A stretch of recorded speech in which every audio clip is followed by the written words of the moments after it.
С деньгами надо расставаться легко.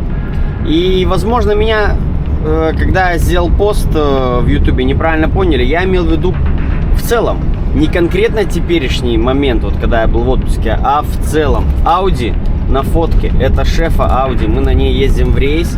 Но в данном случае я машину забирал с сервиса. И шеф меня довез до сервиса с моими вещами. То есть свою машину джипа я оставил под забором. Никогда в жизни я джипа не променяю на какого-то вшивого немца. Нужно мне этого зверя выгнать, чтобы выгрузить еще и эти палеты отставить, а потом только то выгрузить.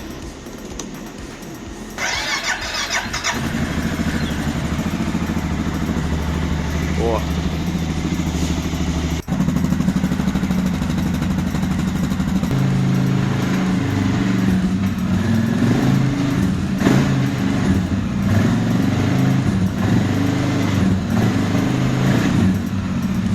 Вымучился я с этими палетами, с этим квадроциклом там проблем никаких нет. Там маленькие палетики.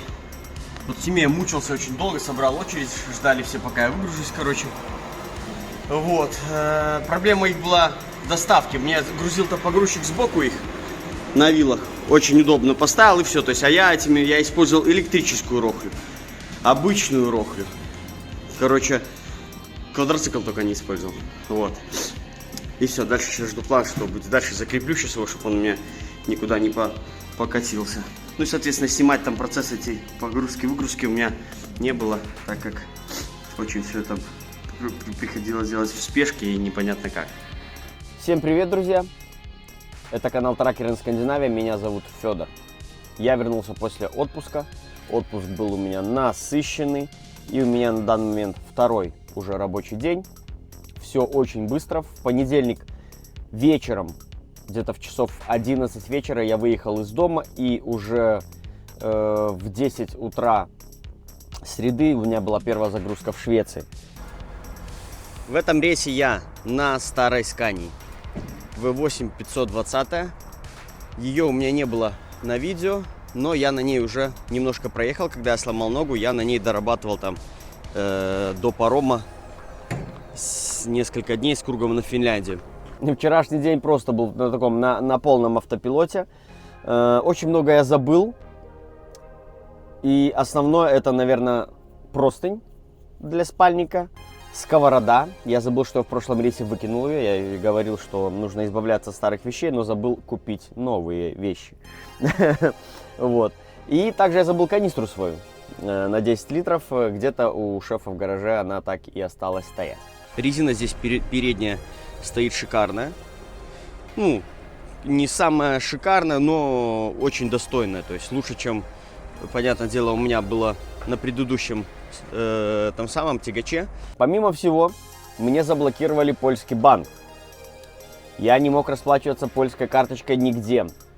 Я не мог оплачивать в интернете, ничего не мог делать. Пришел в банк, мне сказали, у вас только вариант поменять карточку, что я, собственно, и сделал. Я заказал новую карточку, также я остался без карточки. Но так как мне нужна сковорода, срочно притом, и вода, куда-то наливать воду, мой коллега, новый водитель нашей компании из Беларуси, Дмитрий, мы должны с ним пересечься. Он мне купил сковороду, все дела, и где-то по дороге мы должны с ним пересечься. То есть мне заблокировали карточку, но не счет. Со счета на счет я могу переводить деньги, все, что связано с карточкой, операциями, я не мог делать. Я ему перевел деньги, он мне купил то, что мне нужно было, то, что я забыл,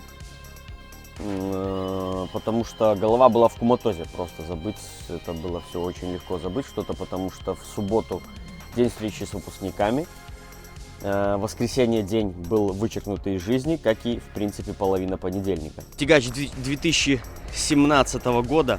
Ведущая ось такая же самая, как у меня и была, то есть нормальная. Евро 6 это Scania. Вот. На прицепе также стоит очень хорошая резина. Единственная средняя ось обычная, как все привыкли видеть. А вот первая, третья.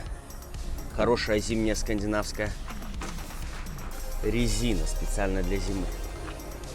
Все, цепи, ну, прицеп стандартный, прицеп, ничего не меняется. Тягач этот покупался в компании Excellent в свое время. Шеф — это первый тягач шефа, он на нем ездил. Тягач этот у него уже 4-й год, по-моему. Под гидравлику стоит, потому что Excellent работает с гидравликой. Ну и как бы он, наверное, не стал убирать. Вот, удобные ящики есть. Баки размером точно так же идут, 700. Большой на 710. И маленький там будет 200 с чем-то, наверное. Встретим Дмитрия и узнаем, какие у него ощущения. Он не работал раньше на трехознике, он не был раньше в Норвегии. Но опыт вождения большой, поэтому, может быть, немножко нам удастся что-то у него спросить. Боковые светящиеся уши есть. И есть мигалки, которыми можно побаловаться иногда. Вот. Работать я буду месяц. Почему так мало? Потому что дома у жены сломана нога. Она лежала в больнице. Сейчас все это время я был с детьми, с собакой, с ней. И также на март, то есть все запланированные дела, которые она сейчас сама не может решить, нужно будет в марте их все разгребать. Поэтому я чуть-чуть меньше, чем 5 недель отработаю и поеду на 2 недели домой решать эти все вопросы. Вот, и затем уже обратно в рейс. На 322 бак. То есть выходит у нас чуть больше тонны. Я по поводу денег вот в очередной раз приехал в отпуск. И просто вот такая вот мысль проскочила. Что, наверное, чем легче ты расстаешься с деньгами, тем проще. Вот, но со мной многие не согласятся. Многие там топят, там, что вот, должен там работать, должен отлаживать, должна быть подушка, одеяло там и все это вот остальное. Признаюсь вам, сложненькая ситуация, но поправимая. Вот этот вот пешеход тут вот, бродячий артист. У меня никогда в жизни ничего не было отложено. Реально. В этом году, в 2024 в октябре, у меня будет 10 лет, как я в дальнобое. И на самом деле у меня ни хрена нет за спиной. Да, я все деньги просрал за все 10 лет. Я не играю в казино, я не участвую в каких-то там этих крипташ, мехтах, вот это вот, во всей этой движухе. Я тупо зарабатываю, везу домой и все просаживаю. Ну, конечно же, где-то что-то там покупается, где-то что-то там делается, и не без этого. У меня было 5 лет машина в лизинге. Mazda была 6. Это единственное мое было достижение, то, ну, как бы, да, в лизинг. И вот остался у меня единственный джип со всех этих времен. Вот. Деньги уходят то на семью, то еще куда-то, то на отдыхи какие-то. В этот раз же я приехал, и отдых мне обошелся почти в 2000. Но это был, я так понимаю, выгрузка у меня у фермера. Привез я ковш от трактора. А, вот здесь хорошо, что возле него есть карман. Карман и заворот. Но я стану в карман и пойду кого-нибудь поищу. Там вроде бы я смогу у него развернуться, территория большая, а вон его трактор. Вероятнее всего для него ковш этот и есть. Дорога, хоть и мороз, ну хотя мороз небольшой, 10 или сколько там, но каточек хороший. Поэтому мне нужно избежать лишних движений. Да, вон там что-то еще большое. 139 номер. Значит, наверное, пойду я в сторону большого ангара сразу. Зато посмотрим, как живут шведские фермеры.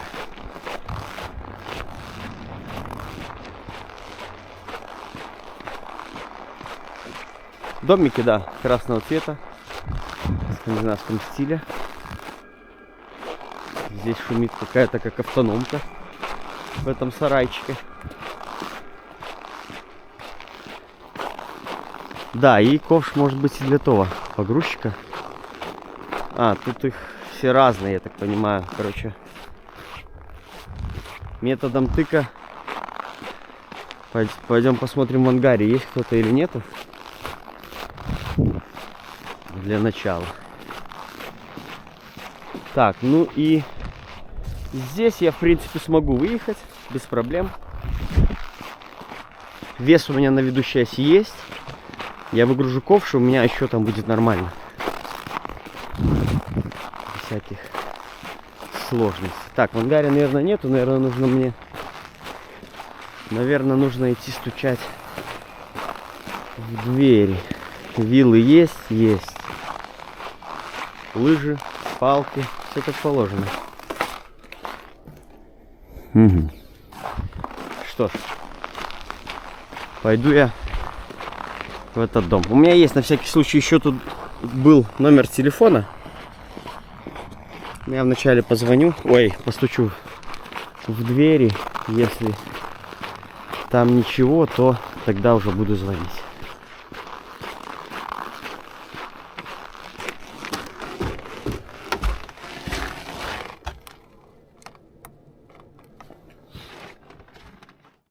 Я не достучался, но уже возвращался в кабину звонить и встретил мужика. Он тоже решил поснимать контент, наверное. Я ему показал адрес, он говорит, да. И еду я сейчас к тому ангару красному. Так, между берез попасть. Ну нормально, лесовоз здесь, я так понимаю, какой-то их не ездит. Поэтому без проблем. Сейчас так стать аккуратненько, чтобы он тоже смог достать свой ковш. Вот этот ковш выгрузить. Что ж, квадрик простоял, все хорошо, довез я его. Ну еще остается довести, мне там километров 100, наверное. Но тут уже без проблем, все. Ничего с ним не произошло, это хорошо. Так, еще у нас трактор не заводится. Что ж, одна фара не горит. Выцвела она и сдохла в итоге. Никто не хочет менять. Да, у него тут куча огромных ковшей. Вон огромный какой. Да, чистит снег на обе стороны. Я думаю, он весь этот район и чистит. Тот, который я привез, конечно же, поменьше.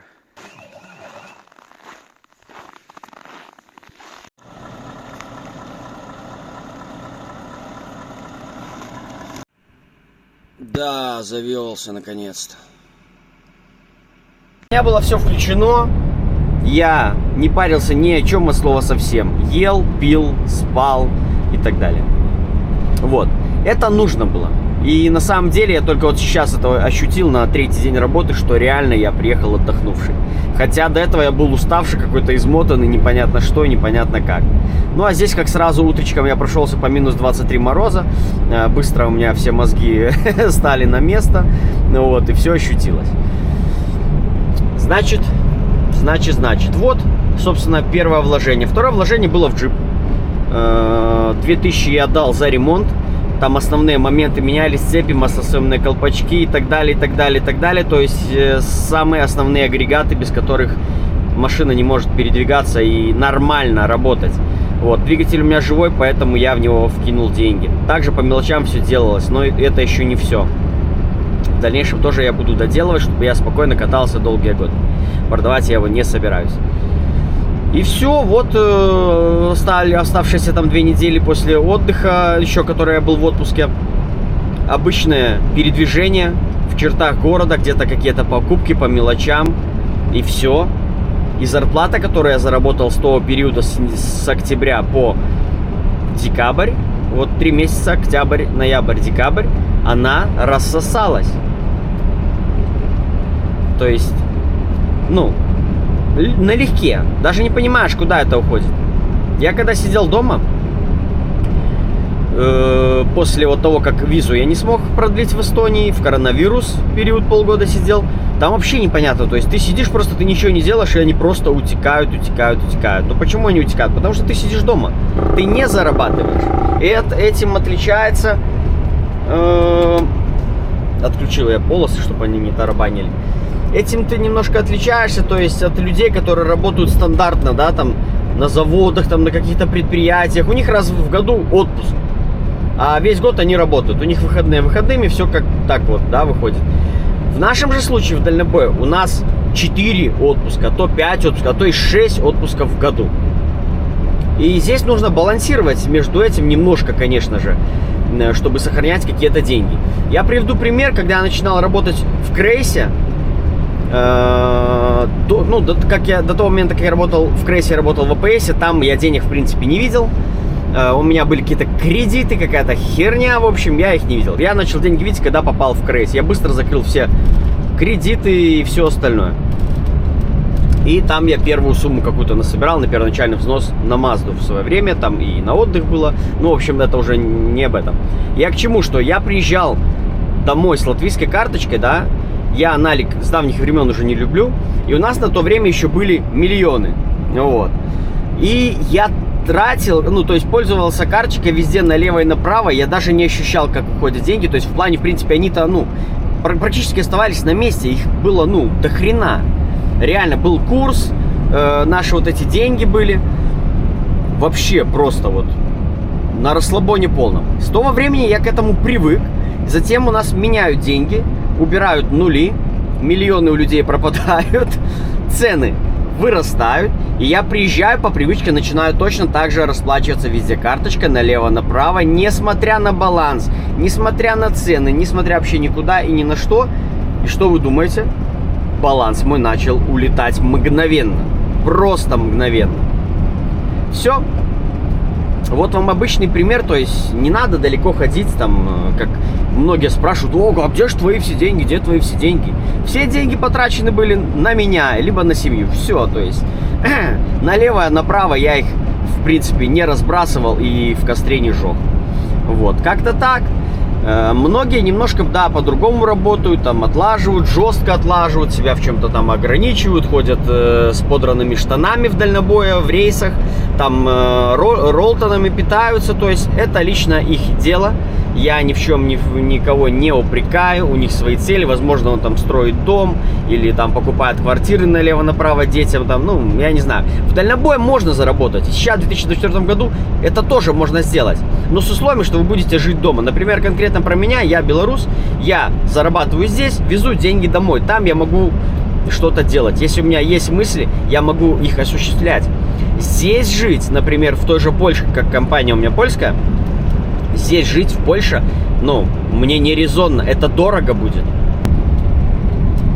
Почему? Потому что жилье здесь не купишь, оно космических денег стоит. Снимать тоже, выкидывать деньги непонятно куда, когда дома, например, есть квартира, зачем мне это надо?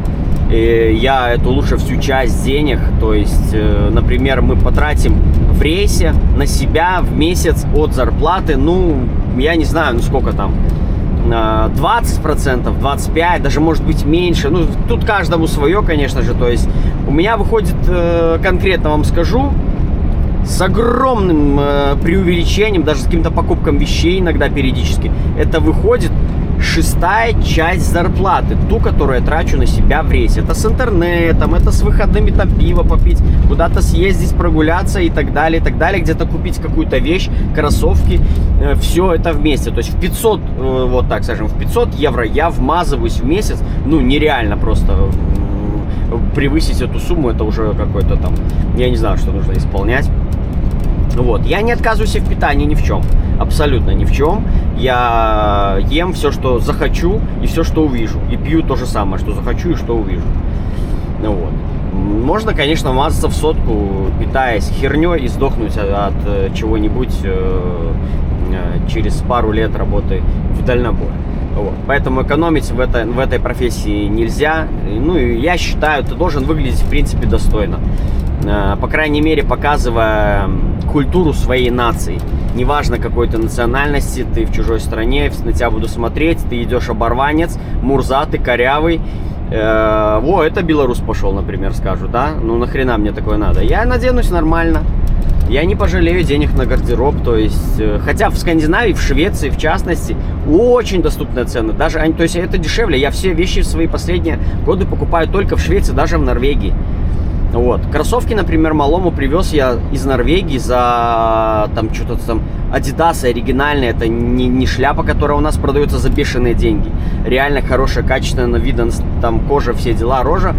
За 30, наверное, баксов я купил, то есть эта акция была новогодняя, то есть я словил ее. И здесь настоящие скидки, они придуманные, как у нас, за месяц до этого цены взвинчиваются, потом делаются акции, так работают в Беларуси. Здесь они реальные, то есть если это скидка 50%, значит товар до этого не был заведомо выше этой повышенной стоимости, там на непонятно сколько, на 100, на 200%.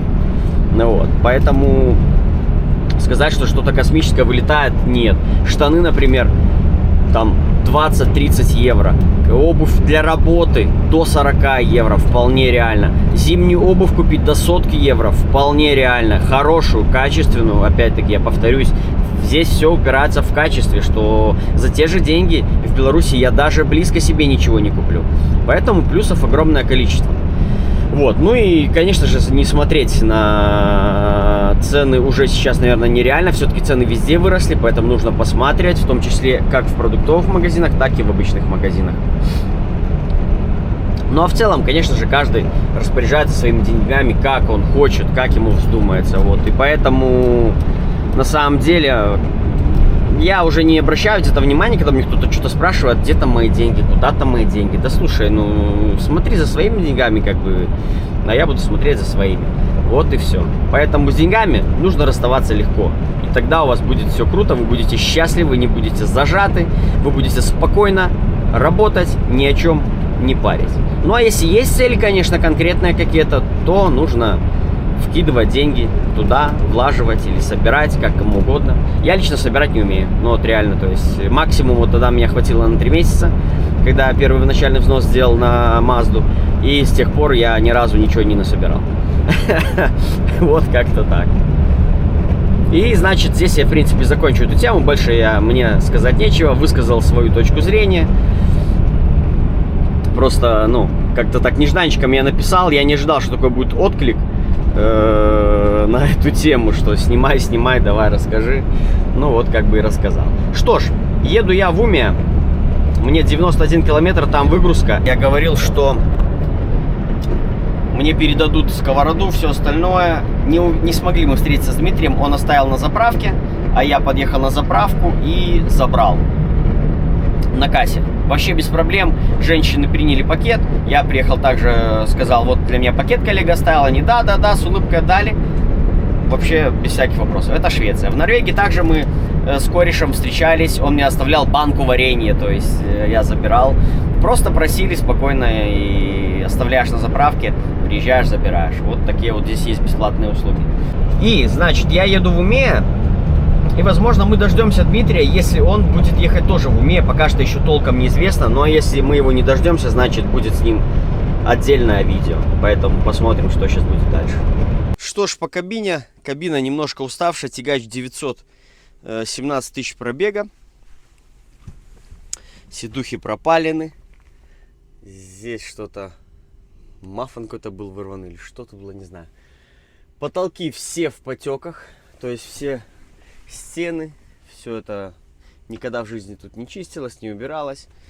Я потихоньку начал наводить порядки, но еще не до конца разложил вещи. Но я особо их разлаживать и не буду. Я просто все закинул на второй спальник. И ну его нахрен. Да, забыл я просто, поэтому у меня не застелена кровать, так как я сплю на пледе. Ну, я надеюсь, за пару дней сейчас карточка должна быть сегодня уже... Должна прийти на адрес шефу, и мне скинут ее данные. Я смогу, наверное, но это не точно, подключить беспроводной, как она называется, оплата через телефон. Вот, и спокойно смогу купить себе все, что нужно. Значит, потолок У меня есть средства, конечно же, отмыть это. И это все на самом деле отмывается очень быстро и легко. И в процессе эксплуатации вот тягача, если за этим всем следить, то у вас это вот ужаса отвратительно, как будто кто-то на потолок поссал и стены тоже пообсыкал. Такого не будет. Ну, я не знаю, я сомневаюсь, что я буду это очищать, потому что мне поработать месяц, и затем я не вернусь на этот тягач. Зачем оно мне надо? Я дождался задания. И вот что и о чем, что если это никому не надо, то зачем надо мне это? Но я не люблю единственное быть в сраче, поэтому на выходных, если у меня будет настроение, то я, наверное, все-таки этот ужас уберу. Хотя бы с потолка. Дмитрий прислал информацию, что не встретимся мы с ним, он остается до понедельника стоять. Ему говорили, что будет выгрузка, а выгрузки не будет завтра, потому что никто в итоге не работает. Вот, прислали ложную такую информацию. Все, друзья, с вами был канал Тракер Скандинавия. Я вернулся на работу и продолжаю снимать контент для вас. Всем удачи, до новых встреч, пока.